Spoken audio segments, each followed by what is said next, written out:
Poop. Think about it. Get off my phone. Best show, you're on the air. Think about it. Hello? Yeah, I didn't need to hear me bouncing back at me like that, but what's up, buddy? I'm sorry. I listened to you. Look, I don't need to know why. Just let's get to it. Well, who is this? My phone isn't very good. Yeah, no kidding. Who is this? Andy Kindler. Oh, my God. Why am I being mean to you? It's Andy Kindler. I thought you were doing the bit. No, I wasn't. I was actually honestly being mean to a caller. I didn't realize it's one of the titans of comedy, one of the king, Andy the King Kindler. Well, I wouldn't go that far. Right? I would continue if I were you. I wouldn't go that. I mean, I'm not. I'm self-effacing now. Well, that's nice. There are many good comics, and I'm happy to be one of them. Now, you, Andy Kindler, AndyKindler.com, at Andy Kindler, you're what they call a comics comic. That's right. I'm the comic you hate to listen to. Oh, sorry, that's wrong. Because I love when you. That to me is a total. It's the biggest insult going. What you felt about that last joke. But calling you a comics comic is it's a huge insult, right? And it's like a backhanded compliment. It's like saying, right. Yeah, no, humans don't like you, like paying customers. You're not a paying customers comic. You're a comics comic. I also like when people over-explain it. Well, he's not saying funny jokes. That's not what he does. The joke is the deconstruction. He puts it back in your face. He says, "Why are we laughing?" But you turn it on everybody, like with your legendary. You're also, many refer to you as the bad boy of comedy. Like you're a bad boy. You're like meaning that your jokes are from Abbott and Costello. You do a lot of their material, is what that means. Mr. Fields comes over and he says, "Look through this little thing," and I take ant paste. That's my favorite episode of Abbott and Costello, is when they mix up ant paste with antipasto. Ant paste.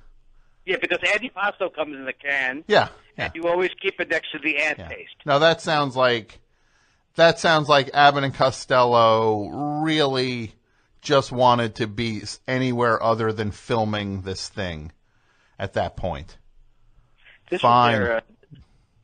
You know what I picture when I hear that? I picture one of them going, "Yeah, we could sell that. Let's just do it and get out of here."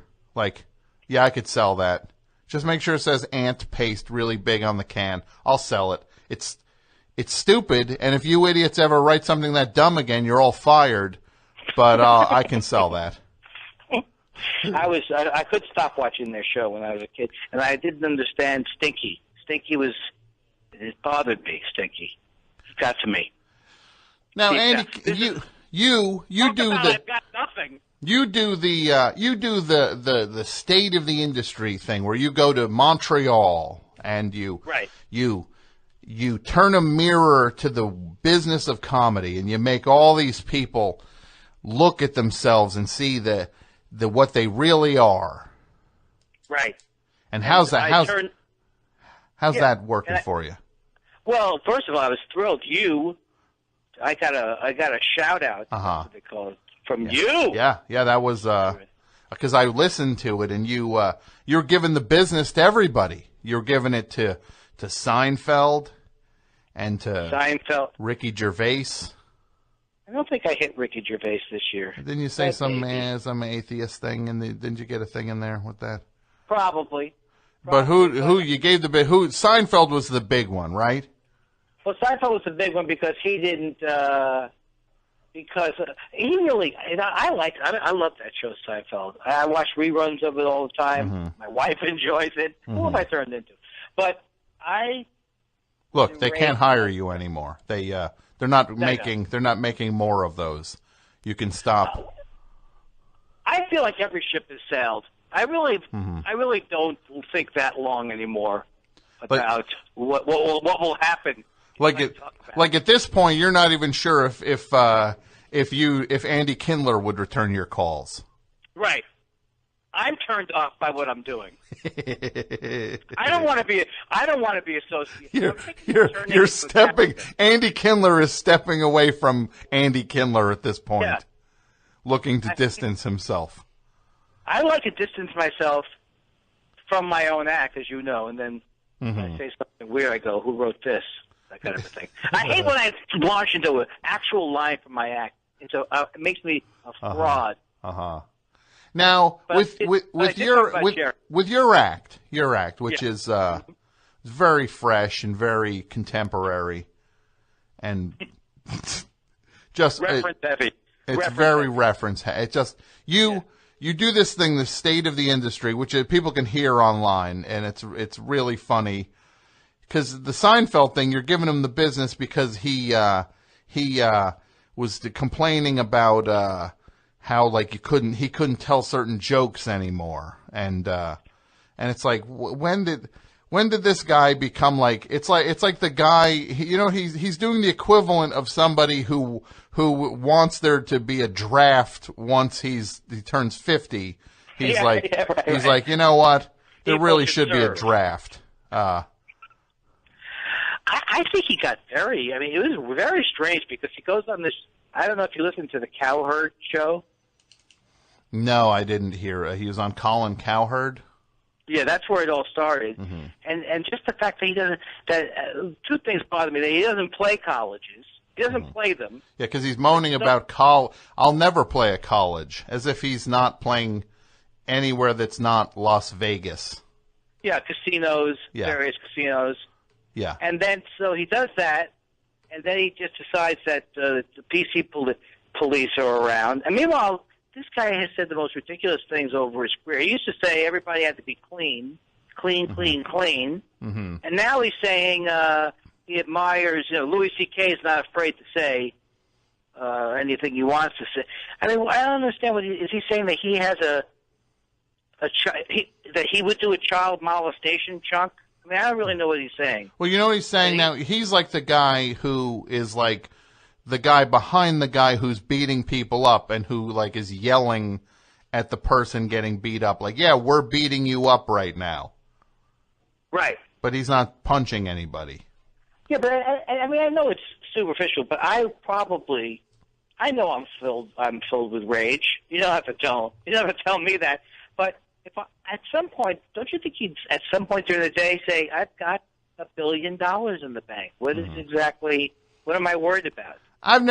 This is what I'll say about that guy, and I've never seen anybody more proud of how much money they have than that guy, and more gloating about that he won, that he just won in life. Like there's no graciousness to any of it. He flaunts it. It's like he's trying to make you feel bad that you didn't win like he won with everything. Well, he was on Seth Meyers, and he goes into this whole thing about how he doesn't even want to be on the show. Yeah, I don't want to be on the show. Yeah, well, he doesn't have and I don't want to do a pre-interview. Why should I have to do a pre-interview? You know what I would have done then? You know what I would have done if I was? I would have walked him out. Great, you don't have to be. Get off my show, right? Get out of here. What are you gonna not invite me on the marriage ref? Right? You're not gonna let me drive around in a Model T with you? If I bounce you off my show right now, you're not gonna let me drive we're not gonna drive in a Packard. We're not gonna be on the Van Wyck Expressway in a Packard, right? I just love that he. And the other thing is that a lot of it's based on this one bit that he does, where he says, "Who are these people? Don't you hate these people with the iPhones?" And then all of a sudden they start operating it like a gay French king. Yeah. And it didn't get a huge. That's the thing that bothers me. He's never taken a risk in his stand-up. Mm-hmm. Seinfeld was a risk because they did great stuff. Yeah. But one joke they don't stand up and cheer him. Yeah. And now he's predicting the end of comedy. Yeah, because he, hey, this guy's a bum and a rat and he served his purpose. We got this one great thing from him, but everything else is like it's like an all-you-can-eat buffet at a place where they serve food out of toilets. And look, I know that's a very elegant metaphor, right? And it might be one that you've heard one too many times. So I know that it's a little cliched, but there's a reason why cliches are cliches, because we hear them so much because they're true. So the cliche that I just said about eating at the all-you-can-eat buffet that is served out of toilets, right? There's a reason why. There's a reason why that's worked itself into the common lexicon of people. I'm becoming you. Oh no, I'm becoming you. Why is he typing?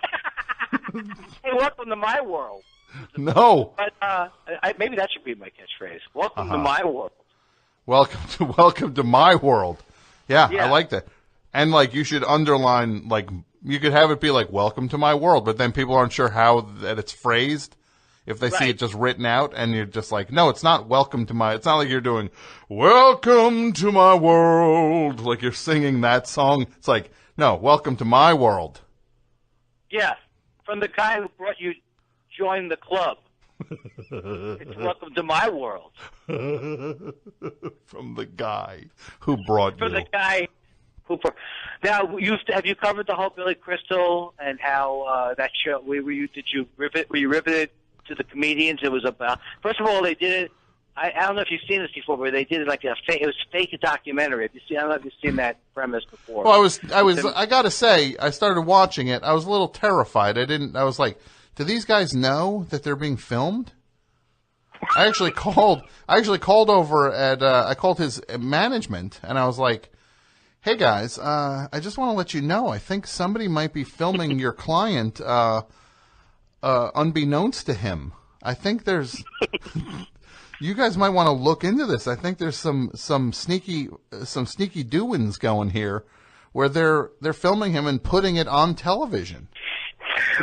Oh, so that could be the actual truth. It could be that Billy Crystal thought it was an actual sketch show. Yeah. Because they were saying like he would, the thing that's so great about, because the thing that's so great about Billy is he'll stay in makeup for 8 hours, dress up like a swamp thing, just so they can use that as a launching off point. Hey, we're not going to do the swamp thing, bitch.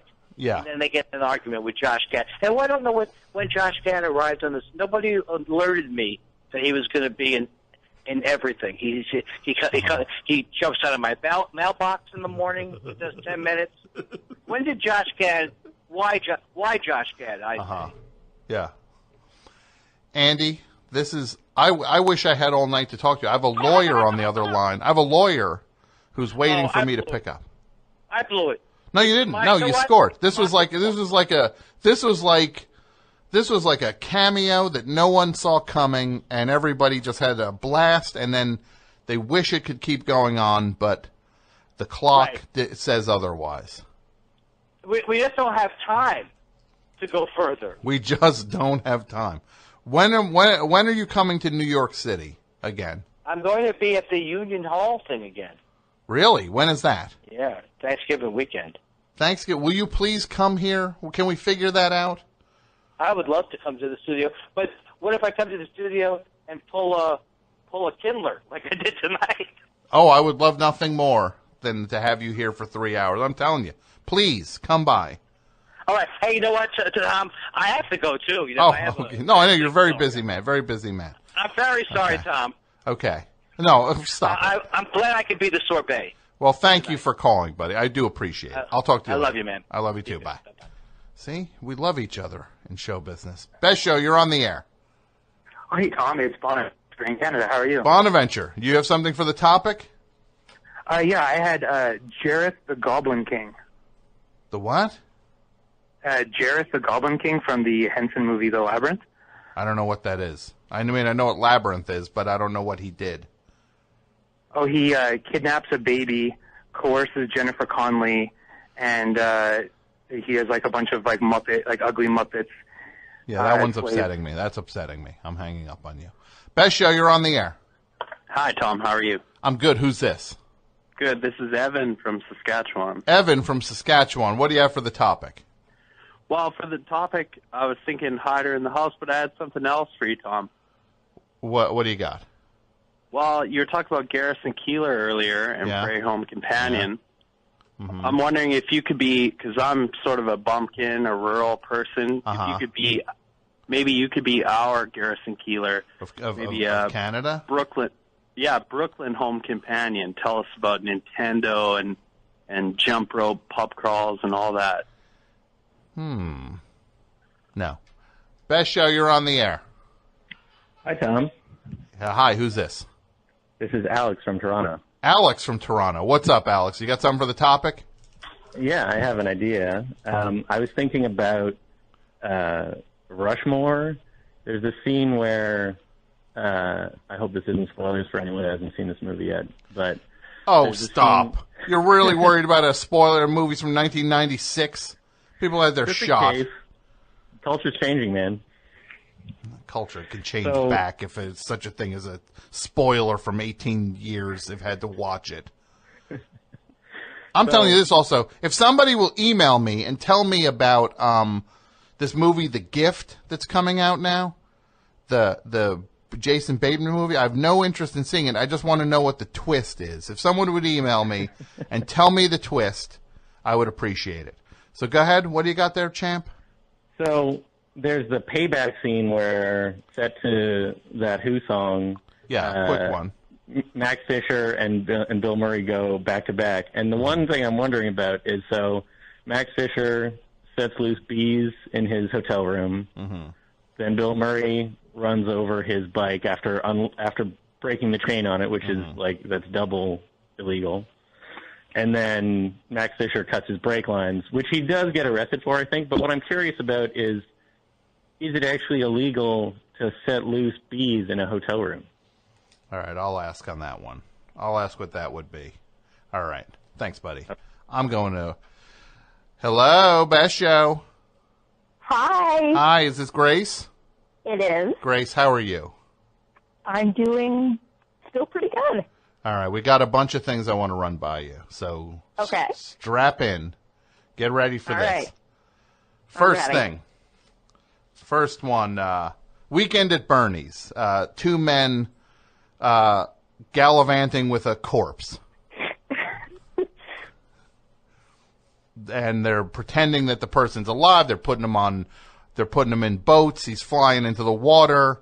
They're not reporting a death, I guess, right? Mm-hmm. Yeah. So what would the charges be for that, for running around with a corpse? Well, in that case, it is a crime called concealing a death, and that is a low-level felony. Concealment of death? Concealing a death. Concealing a death. Okay, and that's a felony. And what would the charge? What kind of? If those two guys, let's figure those two guys, neither one's going to flip on the other guy. They're both going down Menendez style. What is the sentence for these two monsters? Because at one point, I will say this, Grace. At one point, they expose a child to the corpse. Also, so there's child endangerment as well. There's a child who buries the corpse, and as if he's burying like a person in the sand on the beach. So he's playing with a corpse, which is ghoulish. I will give you the child endangerment if it were just the concealing a death. Okay. I believe that I could get them off potentially with community service and fine, believe it or not, given how low the felony is. For the amount of gallivanting that they do with that corpse, they're sticking things to his head, they're stapling his toupee on, and they're beating him. Interestingly enough, desecrating a corpse, at least in my jurisdiction, is only a problem if it has been buried in a cemetery. And if I recall, he had just died. So Oh. So you're saying, but let's add in the ghoulishness of involving a child in it. Maybe a little bit of jail time. Okay, some jail time. So what are we looking at? 6 months in jail? Somewhere around there, 6 to 8. Oh, that's okay. All right. More for endangering the child than gallivanting in the courts. Now I want to read some song lyrics to you. Okay. Are you familiar with? Well, I'm just going to read them to you. You tell me what you make of this. Young girl, get out of my mind. My love for you is way out of line. Better run, girl. You're much too young, girl. With all the charms of a woman, you've kept the secret of your youth. You've led me to believe you're old enough to give me love, and now it hurts to know the truth. Beneath your perfume and makeup, you're just a baby in disguise. And though you know that it's wrong to be alone with me, that come-on look is in your eyes. So hurry home to your mama. I'm sure she wonders where you are. Get out of here before I have the time to change my mind, 'cause I'm afraid we'll go too far. Young girl, get out of my mind. My love for you is way out of line. Better run, girl. You're much too young, girl. Oh, my God, I sang that when, I sung along to that. Yep, you sure did. Oh, man. So let's say that's Exhibit A, right? Then this gets entered into Lady Willpower. It's now or never. Give your love to me, and I'll shower your heart with tenderness endlessly. I know you want to see me, but you're afraid of what I might have on my mind. One thing you can be sure of, I'll take good care of your love if you will let me give you mine. Lady Willpower, it's now or never. Give your love to me, and I'll shower your heart with tenderness endlessly. Did no one ever tell you the facts of life? Well, there's so much you have to learn, and I would gladly teach you if I could only reach you and get your lovin' in return. Okay. Those two combined, I think, would be something called solicitation of a minor to commit an unlawful sex act. Okay. And what would be the sentence? What would somebody get put away for that for? That would probably be about 2 to 3 years, and some period of time on the sex offender registry. Okay, so Gary Puckett would be in jail for 2 to 3 years, and he'd come out and would be on a sex offender registry when he got out. Mm-hmm. For right. I'd say at least 10 years. Okay, he'd do a good 10 years. So would he, when he would go to play a show, would he have to tell everyone at the show? First, he'd have to tell the Union Gap that he was a sex offender, right? Yes. He'd have to tell the other members of the Union Gap, I am a registered sex offender. And then when he'd be playing a show, like it would be like the Grassroots, Gary Puckett and the Union Gap, and the Lemon Pipers, it would be like, ladies and gentlemen, Gary Puckett is a registered sex offender. Like a reverse Elvis instead of yes.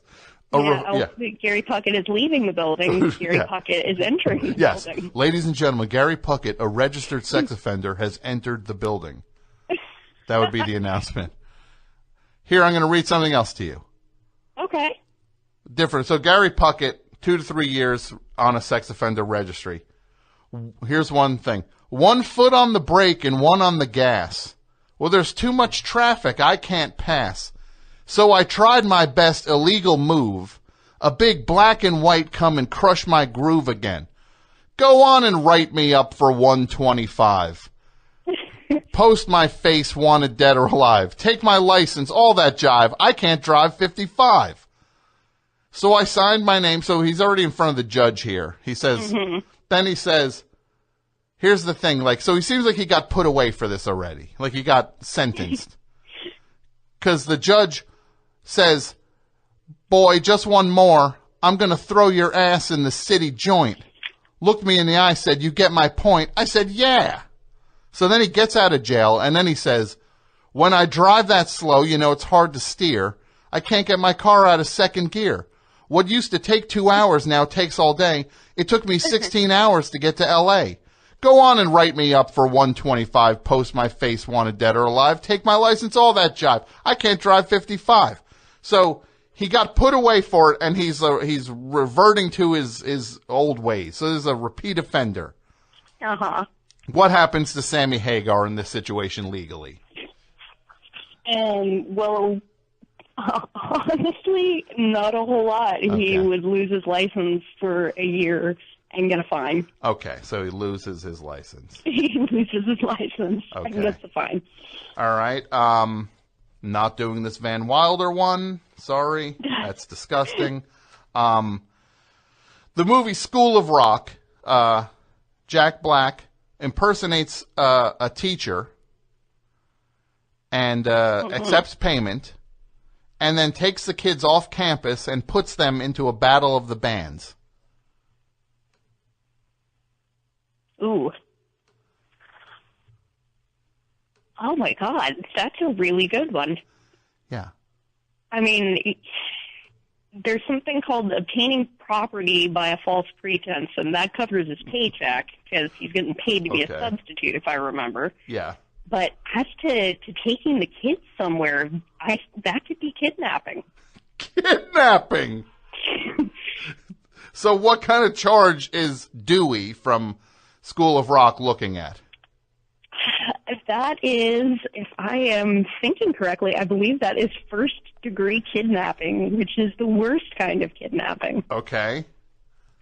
Which would be what kind of sentence here? Oh, he could go to jail for a long time because they could have those sentences go consecutively. Uh-huh.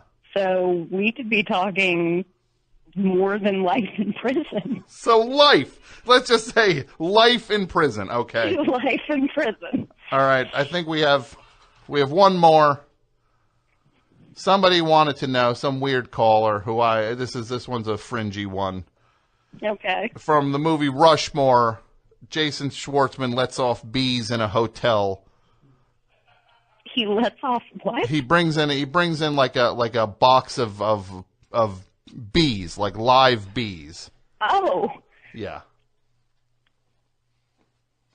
Oh my God! I suppose that could be some form of assault with a deadly weapon. Okay, so it's okay. Because then Bill Murray gets stung by them. Does anybody die? No, nobody dies. He just gets stung by them. Yeah, if it's just Bill Murray, I'd have to go with assault with a deadly weapon. Okay. All right. I'm gonna throw that out there. That's a good one. And how long does that put him away for? I don't know, probably about a year. A year. Final one. In the movie Pixels, Kevin James shoots a Smurf. I haven't seen the movie. I'm just seeing the trailer. Well, what would you get for shooting a Smurf? Smurfs are not people, so at least under the law. So I'm going to have to go with Kevin James is discharging a firearm in city limits, community service for a dismissal. All right. Grace, I have to say that you, this has been so awesome. You've been so awesome to do this and super funny. And I hope we can do this again. And thank you for being a part of the show. Thank you so much. And, just thanks for the opportunity. Yes. I can't thank you enough. And I'll talk to you soon. Okay. All right. Take care. Bye. All right. Bye. That was fun, right, Mike? And Mike picked the winners of the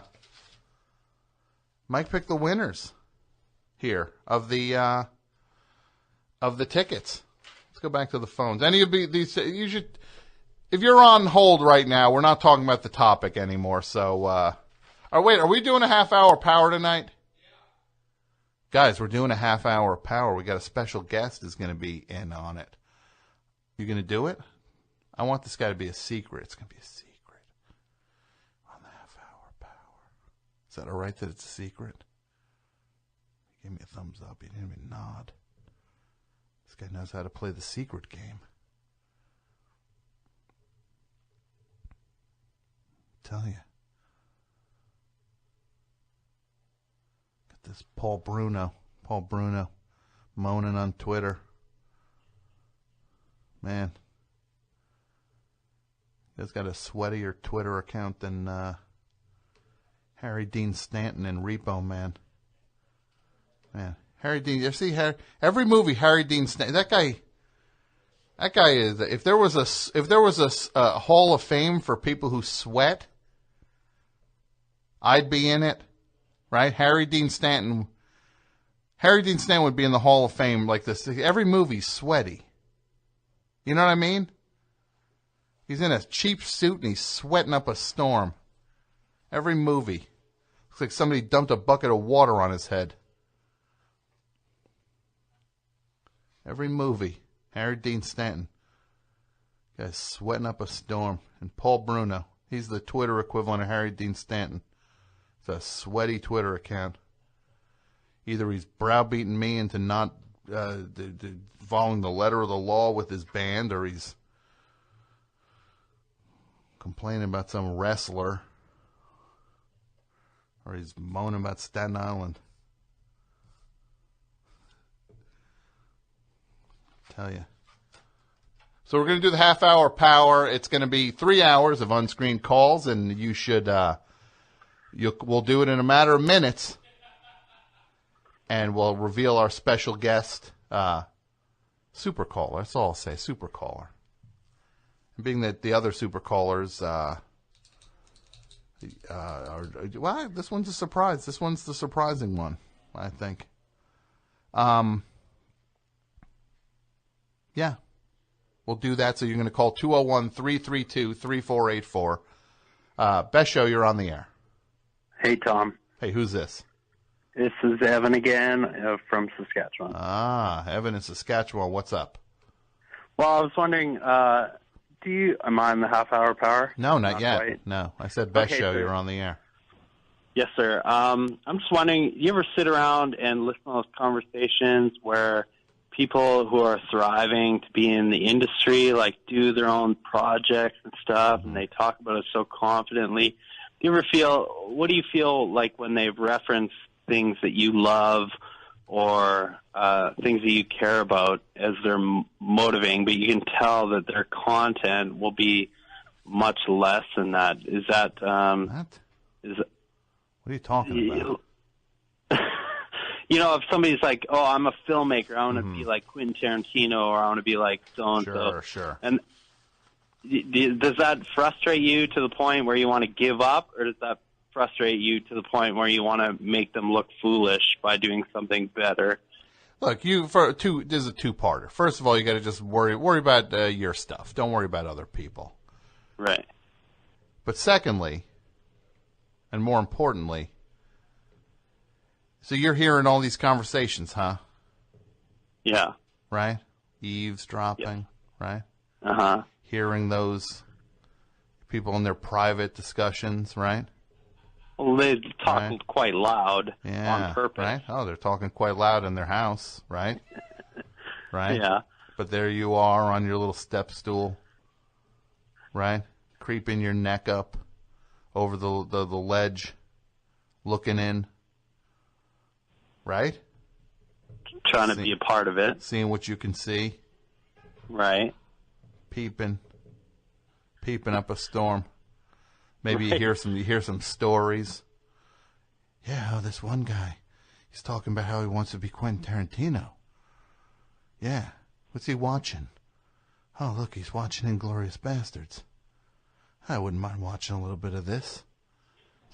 Can you watch? Is it satisfying for you to just watch like a movie that's not like through a window now that you can hear? Like, is that not at a weird... Like, when you go to a movie theater, do you sit in the front row to the absolute left or absolute right so that you can replicate the way you normally watch movies, like at weird angles through windows?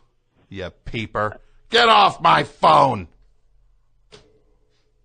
Peeper. Peepers make me sick. Right, Mike?